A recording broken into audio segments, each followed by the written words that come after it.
Welcome to SVR IAS Academy. ComeOnIndia.com is our website. Here in the screen you can see our website. Here you can get the articles published date-wise. First, let's go to the December 1st. December 1st, we have provided around 11 topics. The first one is India signs a defense deal with USA to import ultralight howitzers. To get the PDF of this topic, visit the link provided below the video lecture. The topic came in the news because recently India signed 737 million worth of contract for getting the 145 M777 ultralight howitzers. So remember, in prelims you may get a question, what is M777? So M777 is the ultralight howitzer produced by US. So India signed this contract as a government to government model. So it's not a government to company model. India purchases this howitzers directly from USA. USA has emerged in the last 4-5 years as one of the major arms supplier to India. It already replaced Russia as one of the top arms supplier to India. Since 2007, US backed worth of more than 15 billion US dollars worth of arms deals with India. So out of 145 M777 howitzers, 120 will be assembled, integrated and tested in India. So the BAE Systems is a US company, is an artillery manufacturer, selected Mahindra as a business partner in India for assembling the 120 M777 howitzers. In this image, you can see the structure of howitzers. So India is going to purchase 145 M777 howitzers from USA. India has 13 million army personnel and they have been demanding ultralight howitzers with a strike range of 25 kilometers.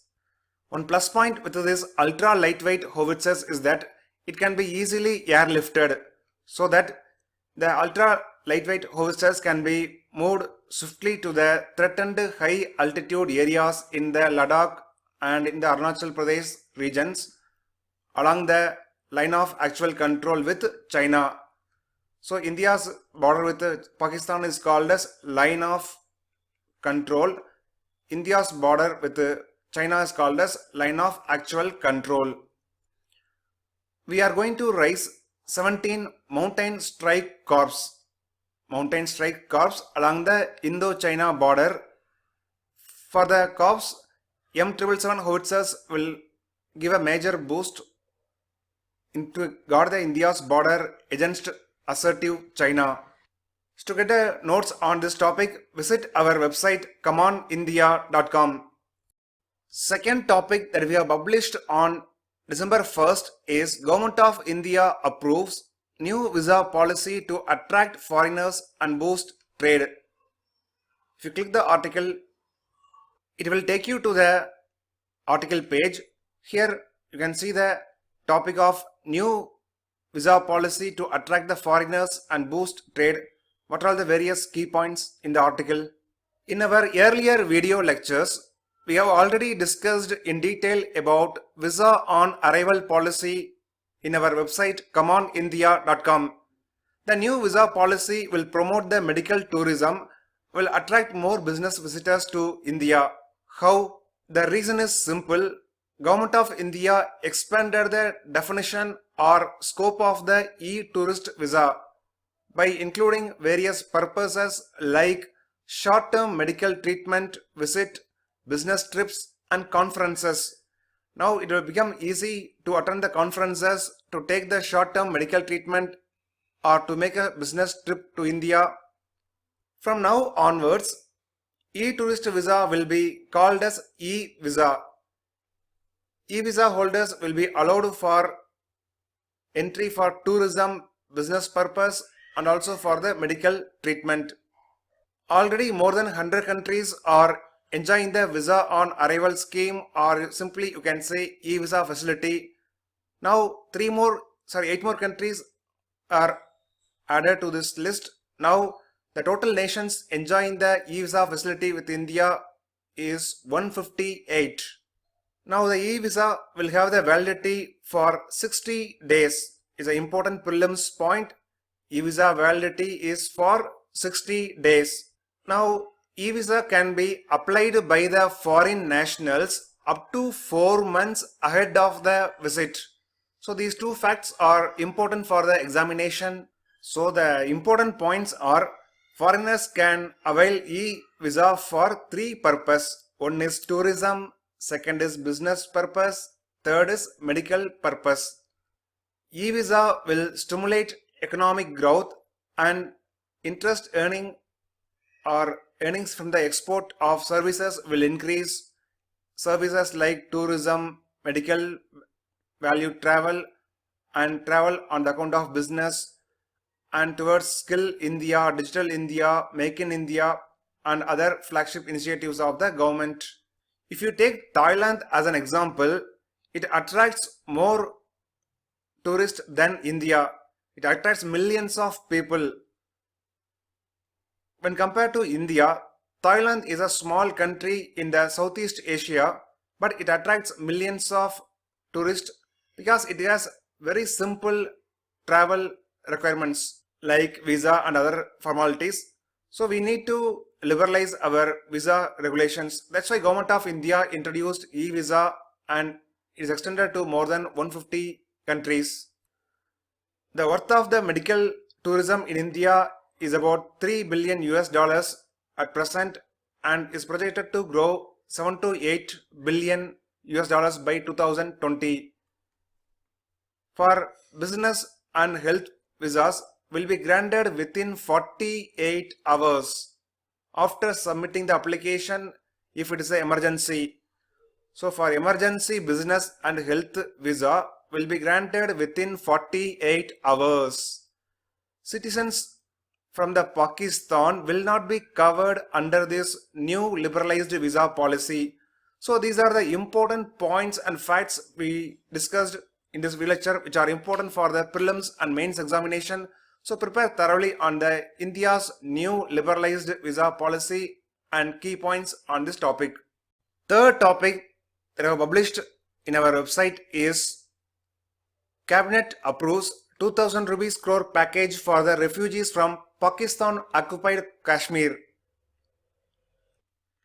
The important points here are 2000 rupees crore development package for the displaced people of Pakistan occupied Kashmir was granted by central government. After independence, India fought 3 wars with Pakistan and during each war, many people from Pakistan occupied Kashmir migrated to India and especially they are living in Jammu and Kashmir state. In the districts of Jammu, Katwa and Rajouri districts, they are facing a lot of problems because they are not the permanent residents of the state of Jammu and Kashmir under Jammu and Kashmir constitution and they won't enjoy all the benefits.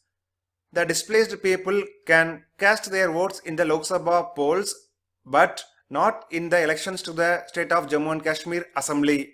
It is an important point for the prelims examination. That is the reason central government has approved rupees 2000 crore package for the refugees from Pakistan occupied Kashmir. In 2015 also Government of India has given some concessions like special recruitment drives for induction of the people from Pakistan occupied Kashmir into the paramilitary forces, equal employment opportunities in the state, admission for the children of the refugees in the Kendra Vidyalayas and some other facilities announced by Government of India. So prepare thoroughly on this topic. Fourth topic that we have published on December 1st is Supreme Court guidelines on playing the national anthem. Click the PDF or article page. Here you can see the article. The issue is that recently Supreme Court has given a judgment on playing the national anthem in the cinema halls. According to the Supreme Court judgment, all cinema halls across the country has to play the national anthem before the screening of films, not after the films.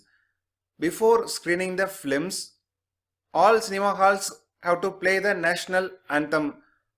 All present in the theatre must stand up in respect till the national anthem ended. The reason behind this is that the practice will instill a feeling within one to commit the patriotism, nationalism. It will motivate the citizens of India to commit towards patriotism and nationalism. Now let's discuss the important guidelines. Cinema halls should also display the national flag on the screen when the national anthem is played. And it is a duty of every Indian citizen to show respect to the national anthem is played or recited or sung under the Prevention of Insults to the National Honor Act 1951.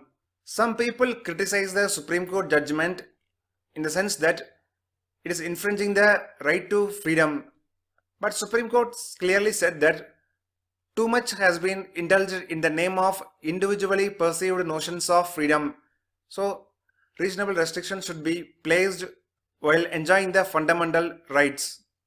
Supreme Court also issued a complete ban on the commercial exploitation of the national anthem and national flag. Supreme Court also banned the display or recitation or the use of the abridged version of national anthem. All the doors of cinema halls must be closed when the national anthem is being played to prevent people from entering or exiting. So these are the important points which can be useful for the prelims and mains 2017 IAS examination. Now let's go to the topic number 5. There's a CJ 536B and topic 6 is a Distinguished Indologist Award. Then we also published articles on Prithvi 2 missile, bio-artificial kidney, what is the need for Omega revolution in India. It's an important topic for 2017 examination. What is Omega revolution? And also you should know about Nagaland. And what is fixed dose combination? Few years back, UPSC already asked a question on fixed dose combination and why Delhi government recently scrapped the ban. Government of India has banned fixed dose combination and why Delhi High Court has scrapped the ban. So on December 1st, we published so many important articles which are useful for the IAS examination. Visit our website by clicking the link provided below this video lecture and read all the articles. And thank you.